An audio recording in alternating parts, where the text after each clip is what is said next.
Hello, hello, and welcome, welcome, welcome, my reading family. Oh my goodness, welcome to another Read Aloud brought to you by ABC Read and ABC Learn, in which we are here to help you develop and nurture that love of reading in every child as well as every adult. How are you all doing out there today or evening, real late at night, real early in the morning, whatever time of day it is, wherever you are around the globe? I hope that you all are just doing just fantastic, splendid, just like magnificent, totally awesome. All right. And I hope that you all have read or you are planning to read for at least 30 minutes, y'all. That's what's up, y'all. All right, all right. So let's get started. And before I get started with the read aloud, I wanted to share with you guys another reading aloud benefit, which is reading aloud can help you if you are suffering from any type of reading disability, like, for example, dyslexia. All right, so with dyslexia, a lot of times, which can affect not only children but adults as well, the words are looking like they're like all over the place. It doesn't look structured or organized for them. Okay, sometimes they get headaches. Sometimes when they're trying to read the books, it hurts their eyes. Okay, so those are just a few of the symptoms, and I am definitely not a reading specialist to where I can give a diagnosis or anything like that. So this is just information that I've looked up from people who are reputable when it's talking about when they're talking about dyslexia. So I just wanted to share that with you guys, that reading aloud can help those who are suffering from dyslexia, because especially if they have dyslexia, a lot of times they're not going to want to read. They actually start to hate reading. They don't even want to go near books. But if you're reading aloud and making the read alouds fun, engaging, and exciting, that will help them to start to develop more of a appreciation and look at reading as a pleasure instead of something that's a punishment. All right, or something that's painful to them. So hopefully that helps you guys, and we're about to get started up in here. All right, so I wanted to read to you guys. Of course, again, I've been reading from this book, Fish in a Tree. All right, and the author again, Linda Mullally Hunt. Great, great book. Oh my goodness, I'm like really, really enjoying reading this book. And the main character, again, Allie Nickerson, she is suffering from a reading disability. And we are just tapping into her being able to get that help real soon, all right, for her reading disability, okay? So I'm going to read chapter 11, and it is titled Scrambled Egg. You like scrambled eggs? I love some scrambled eggs. When we come into the classroom, Mr. Daniels makes an announcement. Attention, Fantasticos! We have brand new Fantastico seats. So find yours and settle in. Jessica is sitting next to Suki and staring at Shay like their separation is a great injustice. It turns out that I'm sitting in the front row next to Keisha, the girl who can bake and write at the same time. Well, I can't do either. We don't speak all morning, and I can't stop worrying that she doesn't like me. When she finally glances at me, I blurt out, I don't mind being your friend. Keisha looks annoyed. You don't have to do me any favors. No, I say, trying to undo what I didn't mean to say. I just mean, and then I stop because I don't know what I meant, and I'm nervous and embarrassed. And that is never good when I'm trying to say something. Every word is another shovel full of dirt from the hole I've dug for myself. So I figure my best bet is to shut my mouth. But the silence gets too long and too loud, so I try to think of something to say. I always knew what to say to my grandpa, and he always knew what to say to me. I wish he were here to whisper in my ear. And then I think of Alice and how she argued with Humpty Dumpty about using the right words. I turn to Keisha and blurt out, Do you like eggs? Eggs? She asks. Oh no, she thinks I'm a barrel full of crazy, but I keep going because sometimes my tongue goes on without my say-so. Yeah, I love eggs, scrambled eggs, fried eggs, poached on toast. And boiled eggs. I love peeling the shell off of a boiled egg. Don't you? I even like egg salad, which my brother won't eat even if someone holds him down. Her eyebrows scrunch up, reminding me of angry caterpillars. That's incredibly interesting. Then she searches inside her desk for something. I know this move. It's a polite way of ignoring me. People do it a lot. Finally, I just put my head down. Grandpa used to say that Alice in Wonderland falling down the rabbit hole was just like real life. I didn't used to understand what he meant, but I do now. There can't be any place on the planet scarier than a school cafeteria. I hold my tray so tight, my fingers hurt. I hear, "Hey, Allie!" It's Shay. She is standing with Jessica and a few others. "Yeah?" I ask. "Do you want to sit with us for lunch?" Of course I don't want to sit with them, but I'm getting tired of sitting alone and having everyone else see me sit alone. Besides that, Shay, Jessica, and some other girls all have these woven friendship bracelets.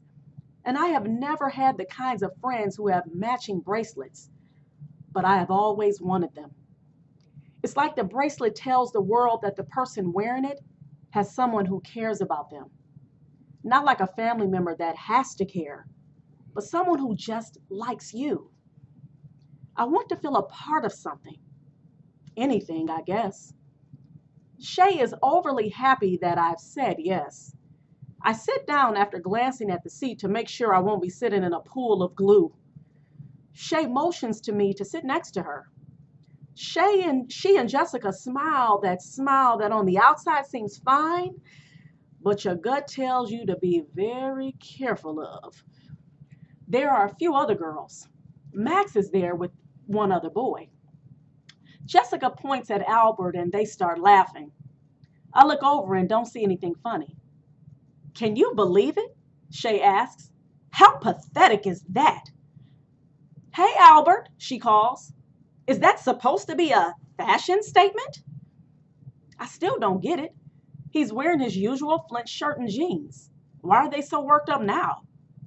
Shay hits me on the side of the arm and points down at his feet. The backs of his sneakers have been cut out. Shay calls him over and he comes. I don't know why everyone does what she says. Even me. Today, anyway. "What's the matter?" she asks him. "Don't you have any money for shoes?" "Quite the contrary," Albert begins. "But given the choice of buying new sneakers that I will outgrow in 3 months or a chemistry set that I can use for an undefined amount of time, this seemed the clear choice. They're in fine shape except for being just a bit short." "Did you hear that?" Shay asks. "He chopped the back of his shoes off, like slippers." Jessica adds, "Next he'll be wearing a robe." Shay turns to her. "I think robes would be cool. We should wear them tomorrow." "Yeah, that would be cool," Jessica says. Shay laughs. But I don't think Jessica knows Shay isn't laughing because of the robes. I think Shay said something dumb to see if Jessica will go along. Sometimes I think Jessica would follow Shay out of an airplane without a parachute. Then Shay turns to me. "Well, Allie," she asks, "what do you think of wearing robes tomorrow?" I like to tell her it's dumb, but I say, "Not my thing." "Is that so? Well, what do you think of Albert and his slippers?" I feel like I'm in one of those old detective movies that Grandpa loved. In a cramped, small room under a bright light, being asked a question I don't want to answer. The thought to stick up for him goes through my head, but that doesn't seem like the right answer for Shay. "They're pretty dopey," I say. What a weirdo, huh? I've made Shay happy. I feel terrible.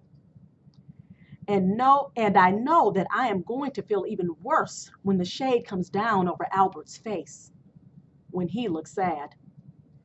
But that never comes. He just stands there eating Doritos and studying us like we are lab mice.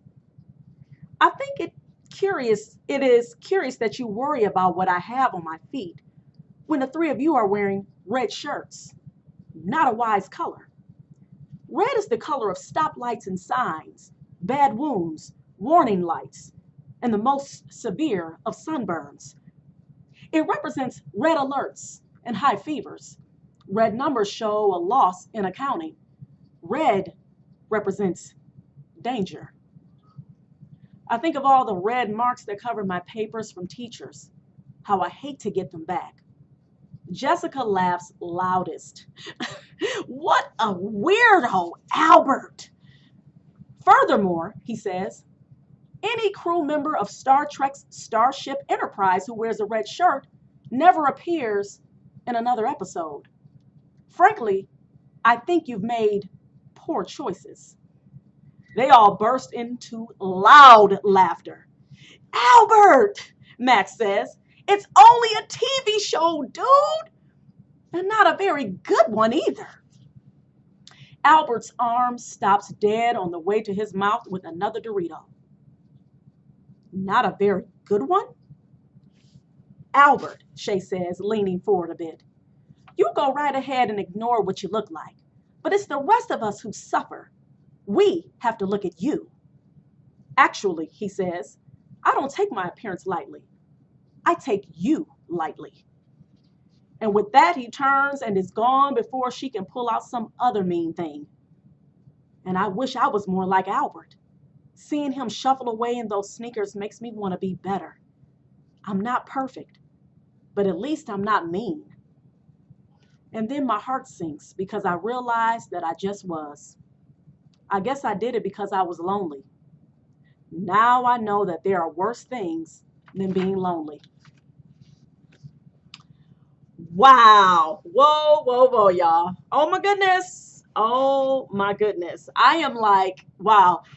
Albert is my dude, y'all. I don't know about y'all, but Albert would be the friend I would have loved to have when I was in school, okay? I mean, he is just like, get out of here. He just like flings those comments and people away like mosquitoes. Like, snap, get out, right? I mean, just awesome. So, I mean, I'm really feeling him, all right? He has a lot of confidence, which is great, all right? Which is something that you need, definitely. You need that all throughout your life, but especially in school, because as we see, you know, you have some kids who can be mean, right? And one thing I like too about Allie is that even though Allie made the poor choice of trying to offend Albert, she definitely realized, she does a lot of introspection, right? She takes a look at herself and she's thinking and contemplating, right? And she's, you know, going in her mind and saying, you know what? I shouldn't have done that. And she understands why she did it, which is great, which to me makes her a brilliant girl. Even though she's struggling with reading, that makes her awesome because she's able to analyze the different things that she does, even though she made a poor choice, okay? And so hopefully you guys are picking up on that as well. And hopefully you all, this book, you know, can help you all. If you're in school and you're dealing with some, you know, some bullies, because that's really what it is. It's bullying, right? When someone tries to come into your space and then they try to talk about what you're doing. You're not in their space. You're not all in their face. But some kind of way, whatever they're doing to themselves, it's affecting you. Okay, so that's a form of bullying, right? Somebody trying to get inside your head psychologically. They're trying to make you look at your clothes and look at what you got on and look at yourself, and you start second guessing, right? You start wondering, am I okay? And, you know, is my clothes fine? You know, I have on a hijab. You're like, is my hijab fine? You know, so these are the things that, you know, that I really appreciate that the author, Miss Linda Mullally Hunt, has put in this book. This is real life stuff that kids go through in school, and actually adults do too, you know. So I just want to share that with you guys, and I hope you guys are enjoying this as much as I am, and tune in again for our next chapter. We're going to chapter 12, all right? So you guys remember to like, subscribe, and share our videos. And remember, keep reading for at least 30 minutes a day. Peace.